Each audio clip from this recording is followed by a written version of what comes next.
So there's a bit of working out to do here for these beams. So it's time to cut out these locker hatches, and I pre-marked these before I epoxy coated them. I've decided to fit some steel where this slot has been cut out.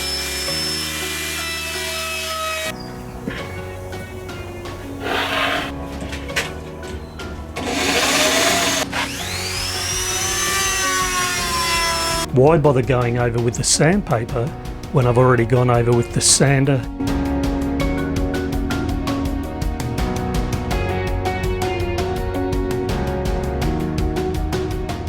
So there's a bit of working out to do here for these beams, and I must say it's one of those interesting and also rewarding bits. So I've made up most of these main beams. I've only got one in here at the moment. There'll be another one here. That shorter one goes here, and then the one that goes here runs right over this weld where the chine is for plate 1 and 2. And so my idea is that I'll have a post here, and this beam here, there'll be a lap joint at this end. It'll sit on top of this post. This is actually sitting behind where it needs to be, of course. And of course it will also be fitted to both the bulkhead here, and then the berth base will sit down on top of this. So this will make the supporting beam in the corner where the bulkhead meets the berth base. It's very strong gear, as I've pointed out many times before. So I'm sure whoever's going to be jumping around in here won't have to worry about breaking anything. And so I'm just working out the length for this beam and that angle to cut this off at, and also the height of this post, so that I can cut these to size, get them sanded back, and then epoxy coat all of these all in one batch.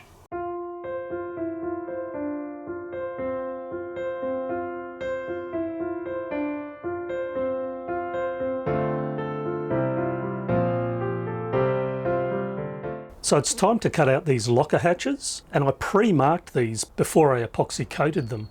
So there's a faint line which you may or may not be able to just see, and I did that because when the panels were in the boat having dry fits, I just wanted to be sure so that I didn't have to do the work again. These two panels sitting up on top of the ply sheets here also have the little hatches subtly marked out, and so what I'm going to do is just use the jigsaw to cut these out. What I'll do first is, with a 2mm drill bit, I'll just drill a series of holes to make a little slot to fit the jigsaw blade into, and then I'll cut those out and obviously sand, and then after epoxy coat those edges.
That's all mapped out for those ventilation holes. So just a few things to say about this panel. I do try to make things look somewhat symmetrical to the eye. So rather than just measure at a fixed measurement and end up with a hole that's either too close to the next one or too close to an edge, I do measure the overall space that I'm going to have the holes and try to divide it up to round figures about 200 millimeters gap between to give a reasonable amount of holes. The other thing to say is this section here, you'll note, doesn't have any bits of masking tape, meaning I'm not putting any ventilation holes down there. The reason is because this section here will actually be over the diesel tank, and I figure in the event that there could be some sort of exhaust leak, rather than have those fumes potentially get into the cabin 2 berth, it's best to leave holes out there. The mattress will be over it, but all the same, I think that's a better idea. Another thing to say is you might have noticed there's a small piece that I've actually added here. I did have a change of mind, and so I was able to use this space where it's going. I decided after cutting this panel that to overhang this berth base a little bit more, just to reduce the amount of interference into the overall space. I joined that with a mitre joint, epoxy glue that certainly is not going anywhere, plus when that bulkhead on the centerline is joined, it'll be joining to both along with vertical panels here, so that really is not going to have any strength issues. The last thing to say is, for the astute, you might have noticed I've cut these hatch penetrations 90 degrees to the surface. In other words, no angle cut, and you might be thinking he's done it again. But there's method in the madness, and the reason is that what I've done is the beam that will sit below here actually overhangs by 10 millimeters, meaning that these lockers will have the support of the beam underneath, and all I need to do then is just put a small beam on either side there. That will be plenty to fit those hatches and hold them in place.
Another thing I'm doing is I've decided to fit some steel where this slot has been cut out of this end panel. I've got some heavy duty angle here, and the idea is that will go under there. That will be fitted under the edge here, and then I've got a bit of flat bar which I'm going to fit underneath this cutout here.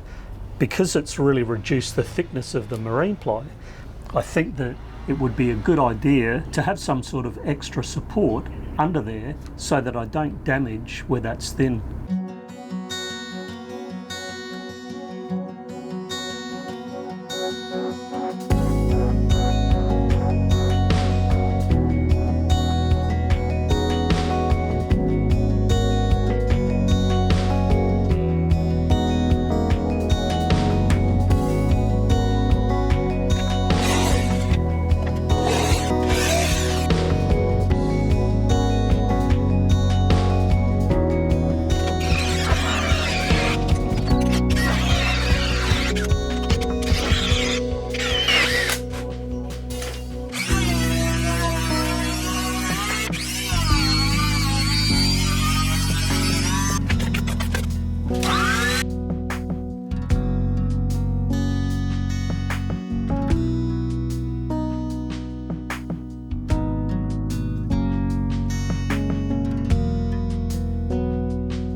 there you have it. That is the cabin to berth base done. Now that it's all finished, I must say I actually think this has come up the most professional panels that I've done yet. Got into a good rhythm there, really sorted out the right tools to use for this job, and I can say I think that process works really well to get a professional finish. The only thing remaining now, of course, is to epoxy coat twice, maybe 3 times, all of those edges, which will be a bit of work. Also to add, the width of this is actually 100 millimeters or 4 inches wider, because on this outboard edge, the mattress comes up at an angle, which gives an extra 100 millimeters. That will make this even more spacious.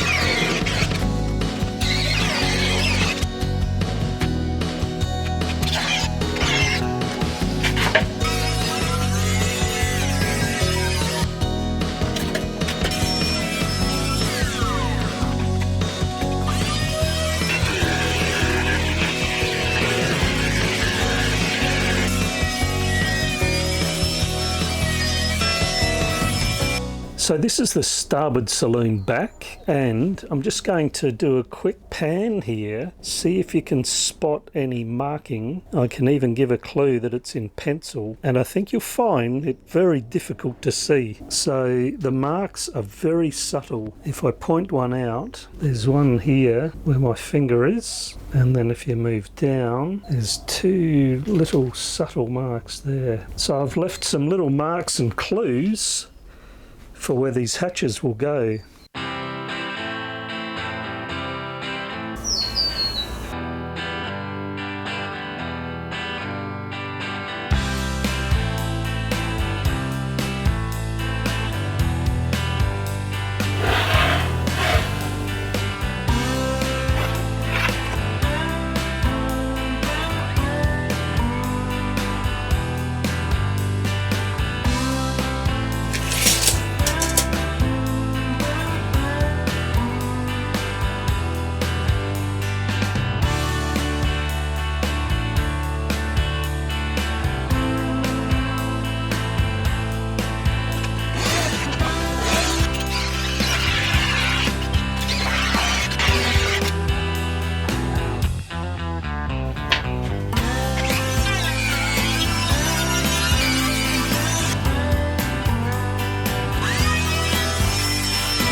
Just to explain, for those people who might have been wondering, why bother going over with the sandpaper when I've already gone over with the sander and the rotary tool or the Dremel? The reason is because although the sander is good at leaving a very nice surface, the rotary tool, if you're not careful, it really does have a tendency to want to bite in. You might have noticed that I keep that tool moving, and that's definitely important. The other thing that I do is I have almost no pressure applied to the edges because, as I say, it will bite in and cause little depressions. So with minimal pressure, I keep that moving, but it's never as good as a bit of elbow grease and sandpaper work. So that's the reason why I'm going over everything after using the tools, to just give it that much nicer finish, not only when it comes to coating, but also for the end result to make it look better. Another thing is that trimmer sometimes burns the edges. You can probably see that on the edge. It's just a little bit black, and that's that trimmer just burning that glue in the plywood. And so I want to remove that so that that black colouring is not left on the finished result. So just to point out some things that I discovered with using this tool in this sort of an application is you really need to keep that parallel as best as you can to the surface that you're using it on. Otherwise, as I say, by tilting it either way, an edge will dig in and just grind out a bit more than you're wanting. So as you might have noticed, I'm holding the tool at the top and down the bottom, keeping it nice and parallel and just keeping it moving. I'm going up and down, but the whole time I'm keeping it moving whilst trying to keep it as parallel to that surface as I can. Those tips I found definitely give a really good result. So in the next episode, it's dry fit time for all of the cabin 2 berth pieces. Then, of course, more epoxy coating to get them all finished for installation time. Oh yeah! Please like, subscribe, hit that bell and share. I'd really appreciate that.